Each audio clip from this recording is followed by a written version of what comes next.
Buenos días. Vamos a dar inicio a la mesa número 8, que contará con 3 participaciones. Les recuerdo a las ponentes que tienen 25 minutos cada una. La primera ponente es Macarena Cordero Fernández de la Universidad de los Andes. Su participación será virtual y ella presentará la ponencia titulada Comisarios de la Inquisición en América, un abordaje aún inconcluso. Macarena, tienes la palabra. Tienes 25 minutos. Hola, muy buenas tardes. Buenos días, en realidad para ustedes, buenas tardes para mí. Primero agradecer la invitación ya a los organizadores, Fernando y Luis René. Pues bien, inicio. La historiografía ha consensuado que la fuente de toda jurisdicción y garante de la justicia en la España moderna era el monarca. Incluso más, los reyes católicos creían que en la justicia regia y el buen gobierno, entendido como el deber de proteger al débil y denostar al soberbio. Así, el ideario monárquico se tradujo en el deber de restablecer el orden cuando fuera necesario, llevar a cabo el buen gobierno y respetar una sociedad en la que cada persona disfrutara de los derechos que le pertenecían a su Estado.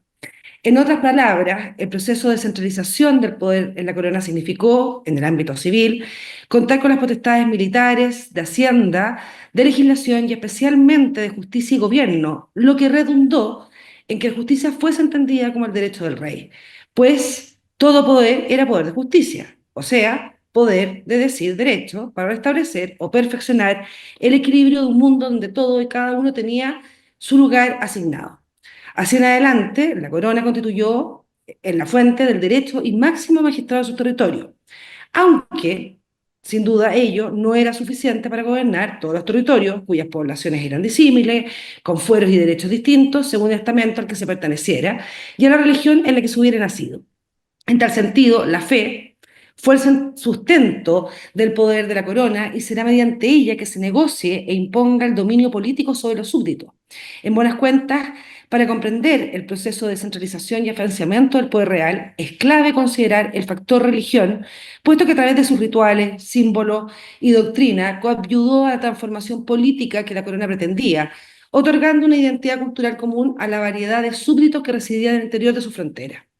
Y en efecto, en este inmenso territorio que conformó la monarquía hispana, cuyas posesiones se ubicaban en el Viejo y el Nuevo Mundo, se tradujo en la coexistencia de una serie de diversidades culturales.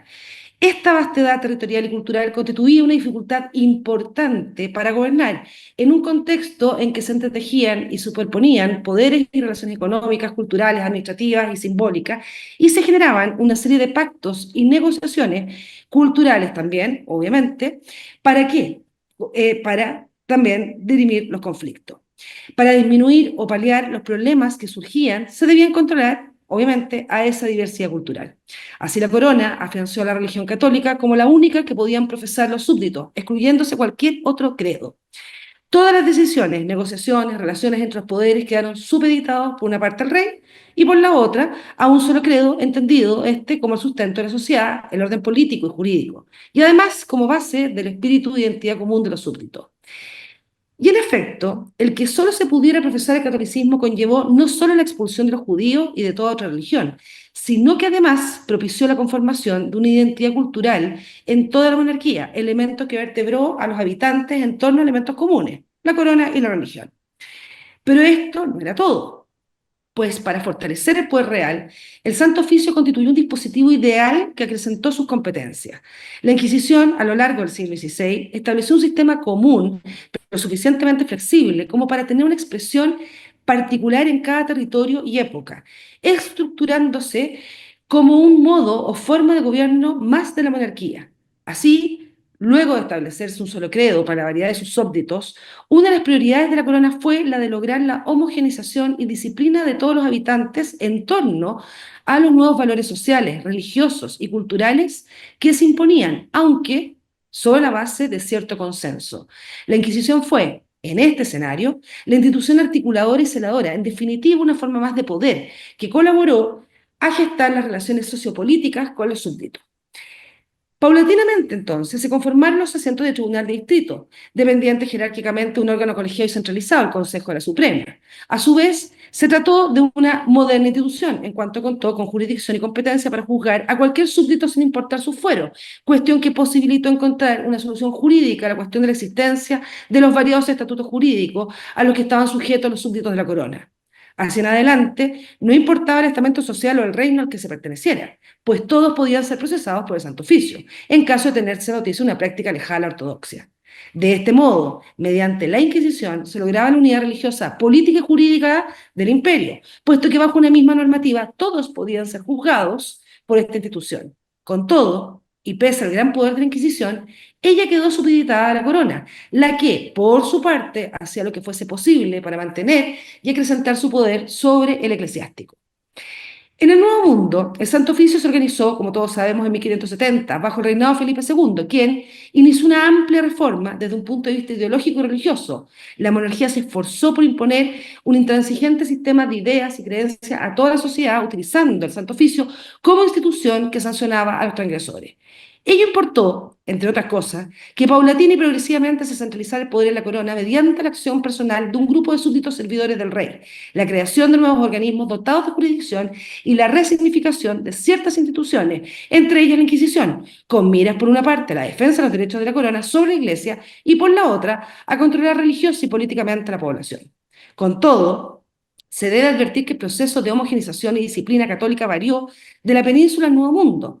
Primero, los indígenas quedaron exceptuados de la jurisdicción de la Inquisición, y el control sobre la población indiano-hispana, mestiza o africana fue un poco más laxo, permitiéndose ciertas desviaciones a la sana doctrina, a menos que ciertas prácticas, pensamientos o dichos atentasen contra el proyecto real, o que la Inquisición fuese instrumentalizada por la corona para eliminar sujetos que podían aspirar a cierta autonomía, o bien porque la Inquisición realizase arremetidas en contra de la población como una forma no solo de hacerse presente, sino que además de desplegar en los hechos y simbólicamente el poder del que estaba revestida, con el fin de causar impacto y temor.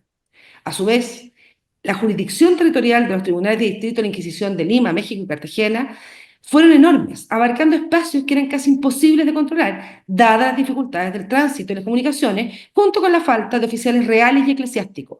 Todo ello se acrecentaba por la precariedad material de ciertas gobernaciones y capitanías. No obstante, cada uno de estos tribunales contó con la invaluable ayuda de las comisarías de la Inquisición, que en un comienzo se organizaron en las cabezas de obispado y en los puertos de mar, ampliándose su número en la medida en que la sociedad indiana se volvió urbana y con ello nuevas villas, ciudades se organizaban, pudiéndose constatar que desde mediados del siglo XVII y especialmente en la cintura siguiente se produjo un aumento considerable de ellas en todo lo que es el cono sur. El rol de las comisarías de la Inquisición ha quedado eclipsado por la acción y espectacularidad de los tribunales de distrito, especialmente por la celebración del auto de fe. En tal sentido, la historiografía relativa a la Inquisición en el Nuevo Mundo se ha concentrado básicamente en los procesos seguidos por los tribunales de distrito, Lima, México, Cartagena, por lo que valga advertir que el estudio institucional y político de las comisarías aún está pendiente. Es más, el proceder de las comisarías fue clave, pues fueron ellas las que nutrieron de causa a los tribunales de distrito. Por ejemplo, el emblemático caso del médico judaizante Maldonado da Silva, quemado vivo en la hoguera limeña, se inició gracias a las diligencias llevadas adelante por el comisario de la Inquisición de la ciudad fronteriza de Concepción de Chile. Ello nos induce a insistir en la necesidad de analizar y reflexionar en torno a la comisaría, puesto que su proceder, desde la sombra, carente de espectacularidad, las más de las veces casi imperceptible, es el que legitimó el actuar de la Inquisición, contribuyendo a la territorialización del poder real, como también del eclesiástico.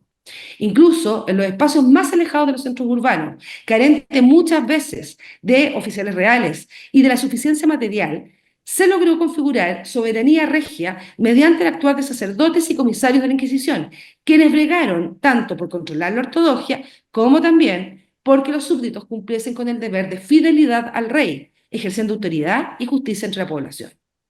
Así, es posible entender la Inquisición como un mecanismo más de gobierno, que forma parte del extenso y enmarañado tejido institucional de la monarquía, aunque adaptado y modificado a cada espacio en particular. En tal sentido, las comisarías repartidas en los distritos de Lima no fueron homogéneas ni estáticas en el tiempo, pese a los intereses comunes que las convocaban y defendían.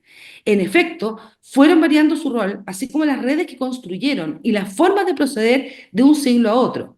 Así, para el siglo XVI, época en que se estableció el tribunal en Lima y que coincidió con la recepción de Trento por la monarquía, la conformación de la Inquisición en el Nuevo Mundo tuvo particularidades, algunas de las cuales permanecieron, mientras otras se transformaron durante las décadas y cinturas siguientes. Coincidiendo entonces con los vaivenes históricos, las comisarías cumplieron un rol sociopolítico, simbólico, cultural, institucional, conforme al contexto. No obstante, su labor se encaminó a la presencia de un poder monárquico central, tendiente a la cohesión, elemento, por cierto, de carácter continuo o permanente de la Inquisición, tanto en el Nuevo Mundo como en la península. En buenas cuentas, las comisarías, como órganos capilares de la Inquisición, contribuyeron a fortalecer el poder real mediante los roles políticos, simbólicos, culturales e institucionales que desempeñaron. En tal sentido, los comisarios, representantes de los inquisidores a nivel local, también cumplieron el mandato papal de ejercer justicia contra los herejes, así como contra todas aquellas personas que fueran sorprendidas realizando prácticas alejadas de la ortodoxia. Con ello, de paso, fortalecían el poder regio, el que también estaba llamado a conservar a los súbditos en la fe. Pero además, contribuían a sofrenar los ímpetus autonomistas que eventualmente pudiesen tener la Iglesia respecto a la política española, aunque sabido es que la Iglesia indiana se articuló en relación con la corona, motivo por el cual curas, vicarios y obispos, entre otros, conformaron parte del sistema político-administrativo. En el fondo, estoy convocando a que veamos los matices tras esta institucionalidad. Los comisarios, por tanto, ejercieron control del territorio, colaborando con la corona, en su dominio en todos los espacios, contando para ello, según el territorio y la época, con el apoyo de las autoridades políticas y eclesiásticas. En efecto, lo habitual fue la cooperación entre estas autoridades. Si bien hay disputas y faltas de respeto, como recién señalaba el profesor, o faltas de autoridades, de no respetarlas, lo cierto es que en general uno podría sostener que estas fueron de colaboración. El problema es que evidentemente se presenta aquí el tema metodológico. ¿Cómo doy cuenta de esas colaboraciones entre las diversas autoridades? Para ello, entonces, hay que recurrir a otro tipo de registros históricos, no solo los que están resguardados en relación con la Inquisición. En tal sentido, la existencia de miles de legajos de procesos judiciales conservados en los archivos americanos y españoles constituyen, de cierta manera, la excepcionalidad en cuanto que dan cuenta generalmente más de los conflictos o de los problemas que se presentan en la Inquisición. En todas las sociedades existen conflictos, aunque no todos se resuelven por vía judicial. Por tanto, es necesario empezar a ahondar a través de otro tipo de registro histórico para ver y analizar esos puntos de colaboración y esa estabilidad que se dio durante más de casi 300 años. Por otra parte, es relevante considerar que en un primer momento se intentó que las comisarías coincidieran con los obispados, debido a la creencia que la mayor cantidad de problemas se concentraban en los espacios urbanos más poblados o de mayor extensión. Pero al poco andar, es posible constatar la formación de nuevas comisarías al interior de una misma diócesis, puesto que el diagnóstico que estimaba la concentración, por ejemplo, de judaizantes en grandes centros urbanos fue en parte errado, ya que existían en otros lugares, tales como en villas pequeñas, en los que también tenían presencia y en los que se realizaban prácticas heterodoxas a vista y paciencia de los habitantes y había que eliminar. A su vez, porque el peligro externo, esto es la penetración de protestantes, se convirtió en una amenaza concreta, haciendo forzosa la formación de otras comisarías, o a lo menos la fijación de un oficial de esta en determinados puntos geográficos, con lo que, de paso, no se estaba respetando las mismas instrucciones que daba la Suprema Inquisición, en que establecía el número de comisarías en cada parte. Por tanto, también hay que explorar otras comisarías y otros puntos en las que hubo, pese a que se supone, comillas, que en términos de derechos no deberían estar ahí. Desde esta perspectiva, se nota que las comisarías estaban llamadas a constituir un límite de la energía, obvio, rol que cumplían ejerciendo jurisdicción mediante la instrucción de sumarios que remitían al Tribunal de Distrito, pero además desempeñaron una función geopolítica, en cuanto velaron desde los diversos puertos de mar, como en otros puntos geográficos vulnerables, por lo que los protestantes no ingresaran al territorio. En este caso, su labor era clave, pues debían impedir que la sana doctrina se viese contaminada por el protestantismo, pero además hacer todo lo posible para evitar que los extranjeros pusiesen en entredicho la soberanía de la corona y de la Iglesia. Seguidamente, cumplieron un rol cultural, en cuanto a que, junto con todas las demás instituciones, bregaron por la conservación de la fe y el buen comportamiento de los súbditos, labor que no solo se lograba mediante la represión, denuncia e inicio del proceso, sino que, asimismo, por medio de la lectura de los edictos de gracia, corrigiendo fraternalmente los errores del clero y la población, adoctrinando desde el púlpito y participando a la par en las actividades de la sociedad. También tuvieron un rol simbólico, puesto que su sola presencia era signo de que la corona y la iglesia estaban presentes en las diversas villas y ciudades, como también les recordaba a los súbditos cómo debían comportarse. Tal como se ha comentado, su número fue en aumento. En este continuo incremento de comisarías podemos ver el proceso de territorialización, el que paulatinamente se sedimentó en la medida que los espacios inocupados y poblados, dando origen a villas o pequeños poblados que presentaban una serie de desafíos y en los que el poder de la monarquía debía estar presente mediante alguna de sus instituciones. Es notorio que los comisarios jugaron un rol importante en velar por la sana doctrina y la lealtad a la corona. Ellos y los demás oficiales que nos acompañaban en los espacios locales no solo reprimieron a las herejías, sino que además contribuyeron a establecer un sistema social y político que defendía el proyecto monárquico. Ahora bien, para el correcto cumplimiento de estos fines, los comisarios y sus allegados, fuesen estos últimos oficiales de la comisaría o su tejido clientelar, debían además contar con dinámicas de sociabilidad y vinculación con otras redes de influjo y poder. Ello debido a que las instituciones durante la monarquía hispana operaban mediante las relaciones personales de sus integrantes, lo que era decisivo para la consolidación del poder. El sistema que regía el funcionamiento político de las sociedades de la edad moderna era cortesano, reticular y personal, no institucional. Por lo dicho, era de gran relevancia el determinar qué persona sería nombrada comisario de la Inquisición, así como quiénes serían los demás oficiales necesarios para que se organizara la comisaría, esto es, familiares, escribanos y alguacil. Quienes obtenían el oficio eran elegidos por sus cualidades, sobre todo porque se trataba de oficios honrosos. Así, los comisarios representantes del Santo Oficio a nivel local debían ser clérigos, los más quietos y de vida ejemplar, de probada limpieza de sangre, que tuvieran rentas suficientes para vivir conforme a la dignidad del cargo, dado que este era de honor. Asimismo, los familiares debían probar su limpieza de sangre y ser casados, cuyos cónyuges debían acreditar que no tenían ascendientes conversos y procesados por la Inquisición. Es posible sostener entonces que los comisarios y familiares constituyeron un grupo social que se identificaba con los principios religiosos y políticos de la Inquisición y la monarquía, cosa que explica el grado de confianza con que contaron estos oficiales, así como el hecho de que sus comunicaciones fuesen tenidas por cierto. Esto sin perjuicio que todos sabemos que hay una serie de comisarios y de oficiales de la Inquisición que no cumplieron con estos requisitos.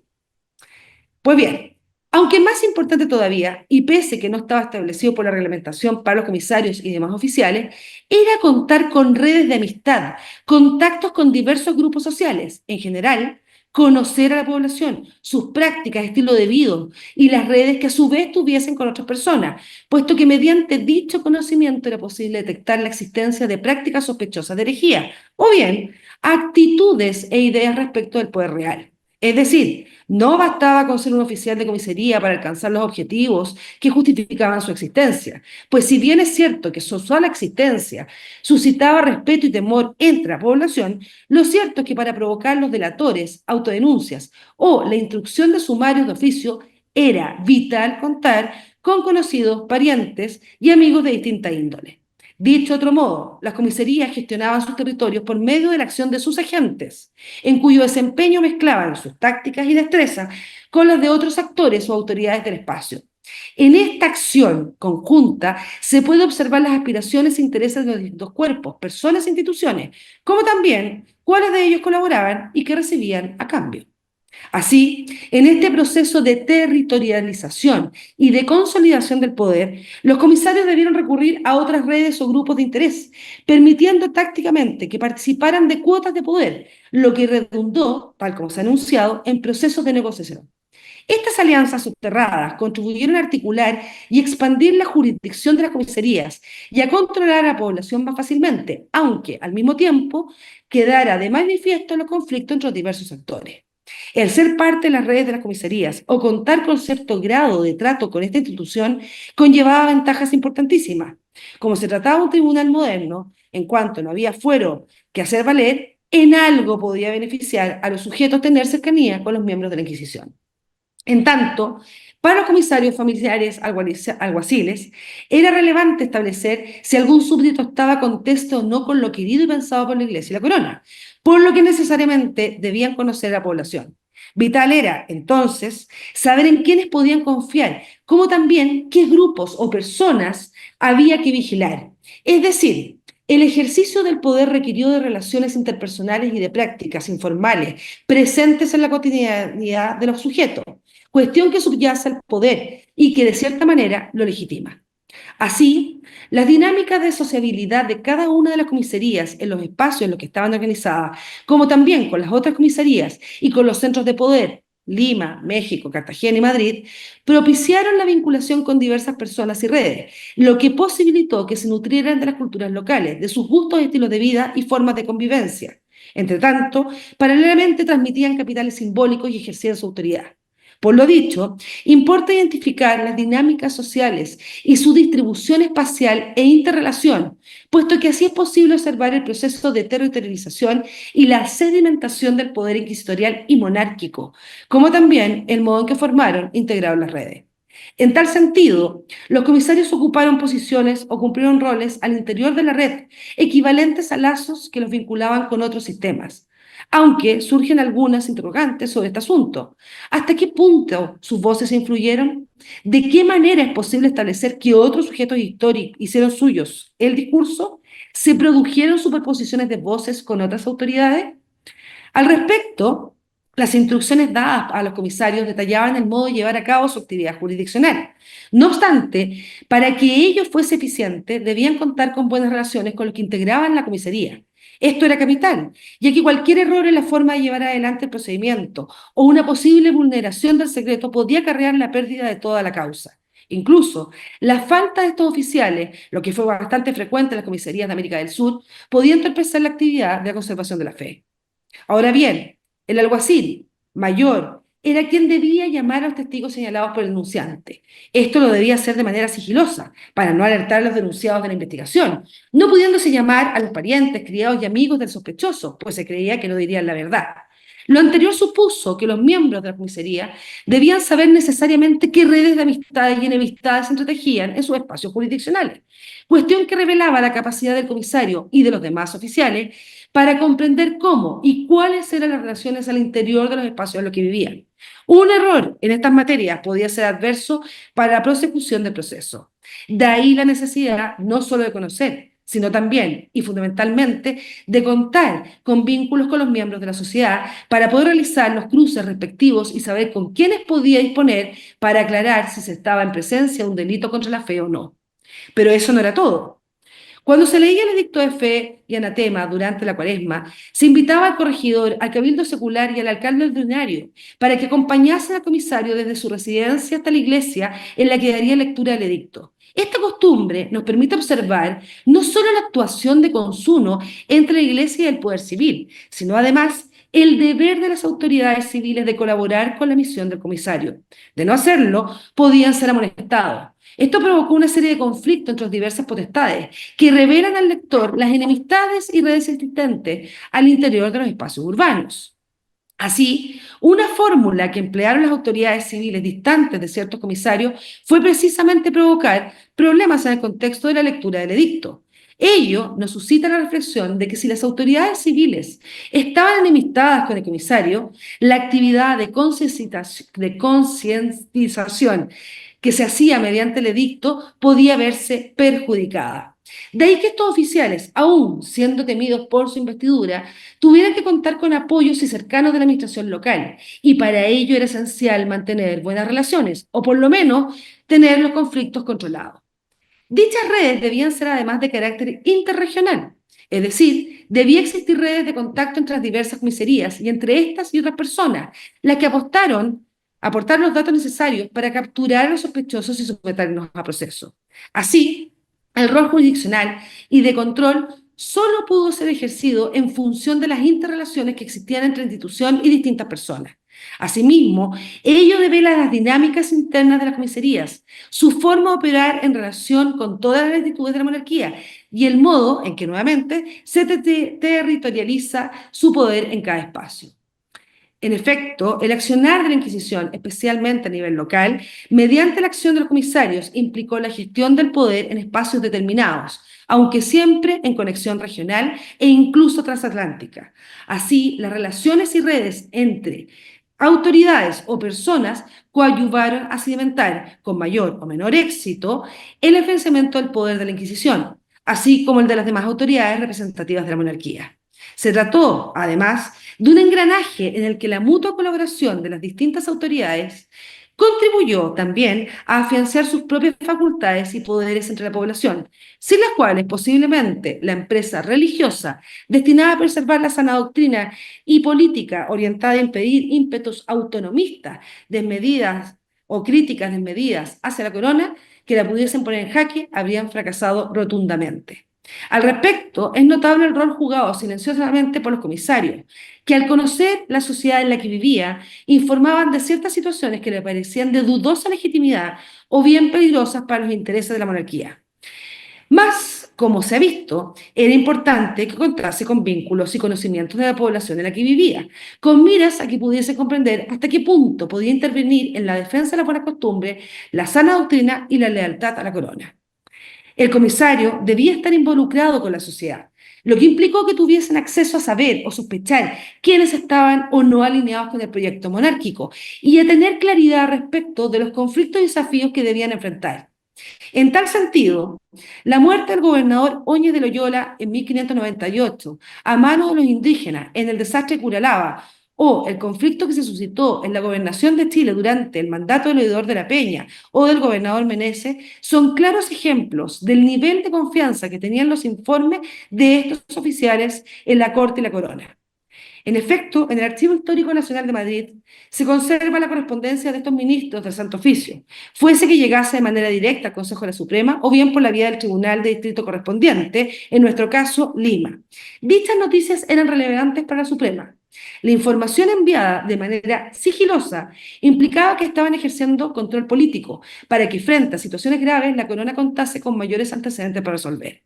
Así, al producirse desde la perspectiva española el llamado desastre de Curalaba o el triunfo de los indígenas frente a los primeros en 1598, cuando se destruyeron todas las ciudades del sur de Chile, el comisario de la Inquisición escribió inmediatamente.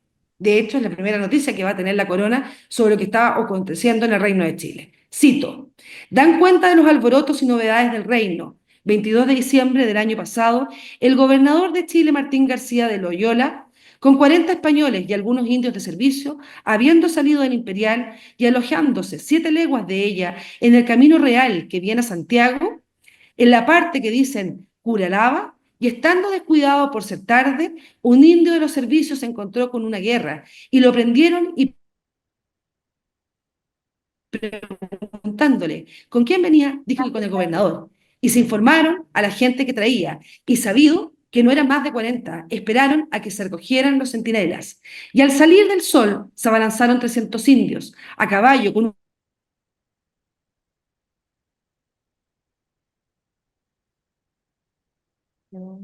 Solo escapó un clérigo, al que luego atraparon y le hicieron crueldades como bárbaro. Le cortaron la cabeza y los miembros uno por uno, y le sacaron el corazón. Hicieron una borrachera. Murieron 30 españoles con el gobernador. El desastre de Curalaba, que cobró vida la vida de todos Macarena, los soldados españoles. ¿Mm? no, Macarena, ¿Perdón? te quedó un minuto. Lo termino acá.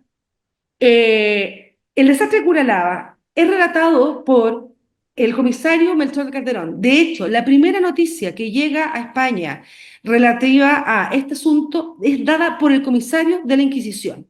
Esto es muy importante, ¿por qué? Porque en el fondo el comisario lo que está dando es cuenta de asuntos políticos. No solo aquí no hay un asunto de carácter herético o de carácter en contra de la fe, sino de un problema político dada la guerra que se está suscitando en el sur de Chile. Esta información es relevante no solo porque es la primera que llegó a la corona, sino porque está dando cuenta de los sucesos políticos que acontecen en un espacio periférico como era el Reino de Chile.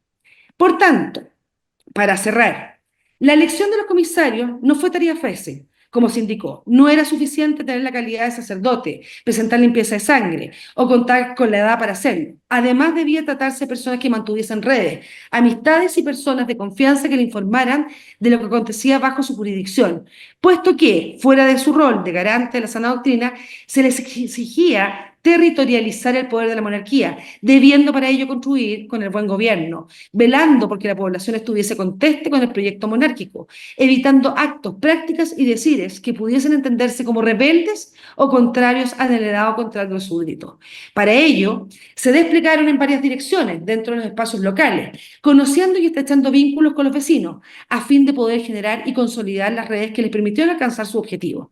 En tal sentido, la acción de control religioso fue posible no solamente por el temor que provocaba la Inquisición mediante sus oficiales, sino porque además estos conocían por sí o a través de sus otros oficiales que los secundaban, como también por las redes que habían forjado a la población que debían vigilar. En buenas cuentas, para los comisarios fue factible iniciar un sumario o eventualmente corregir a un infractor en la medida en que estuvieran atentos y conocieran las actividades de la feligresía. Asimismo, informaron a la Suprema de las situaciones anómalas o que le parecían de cierta relevancia en el eventual caso que tuviesen jurisdicción para entrometerse, pero también con la finalidad de rendir cuentas a su superior jerárquico. Además, lo hicieron con el propósito más político de cumplir con el deber de aconsejar a la corona, para que ésta tomase sus resoluciones con más antecedentes y elementos de juicio. Muchas gracias.